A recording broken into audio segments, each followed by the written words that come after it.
Živijo, Marjo. Živijo, Terence. Pogovarjamo se o naši skupni akciji Postanite zdravi mladi, s katero bomo to mlad pomagali vsem tistim, ki želijo doseči cilje, kot so izboljšanje počutja, boljši videz, boljša forma, boljše psihofizično počutje in stanje, da te cilje tudi uresničijo. Komu je namenjena akcija? Starostno, če gledamo po starosti, po sposobnosti, imamo neko specifično skupino ali se v bistvu lahko prijavi kdorkoli? Z eno besedo, kdorkoli.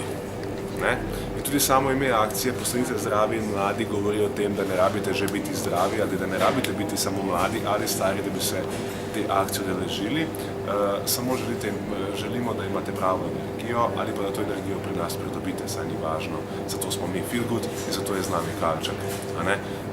Ali ste recimo mladostnik, ki si želi izgubiti nekaj odvečnih kilogramov, ki jih je pridobil zaradi napačnega načina prehranjevanja in malo prevečkrat posegal po predelani hrani, pa se mu to zdaj pozna papirati, šel na plažo poleti s svojimi sošolci v boljši formi, pa je lahko to recimo program zanj. Ali je to program za osebo, ki je mama, ki je starš, ki je oče, pa enostavno zaradi vseh situacij v dnevu ne uspe najti časa zase, ne uspe najti, kakšna je zdaj primerna prehrana, kaj naj pripravim za otroka, kaj naj pripravim zase, kako naj se razmigam, katere vaje naj opravim, da bom v čim krajšem času iztržil čim več iz svojega programa vadbe, pa lahko te informacije dobijo v tem programu. A je to lahko vadba za nekoga, ki je morda malo starejši, pa že čuti posledice pomanjkanja mišične mase, pa pomanjkanja kostne mase, pa izgublja moč, pa še ni pripravljen se odreči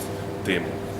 Tudi za tako osebo je lahko ta program, da mu vrnemo malo to mladost, da obnovimo njegovo mišično maso, da okrepimo njegove kosti in mu povrnemo mladost. Tudi to je lahko program za takšno osebo. Ta program te vadbe temelji na principu skupinske vadbe. Kako se potem skupinska vadba prilagaja posamezniku?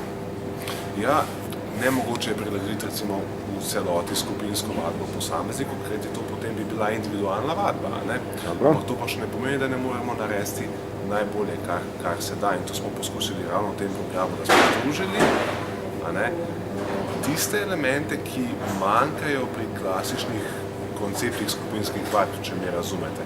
Pomislite na skupinske vadbe, razne aerobike, na razne zumbe, na razne, ne vem, da jih ne naštevam, kjer je ogromna skupina, veliko ljudi, en trener, ni poudarka na nobene individualizacije in je potem tukaj včasih težko slediti nekemu cilju.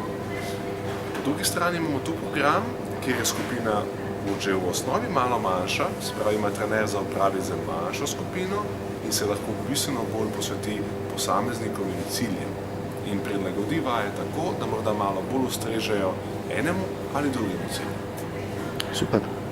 Hvala lepa za pojasnila. Malenkost. Se vidimo.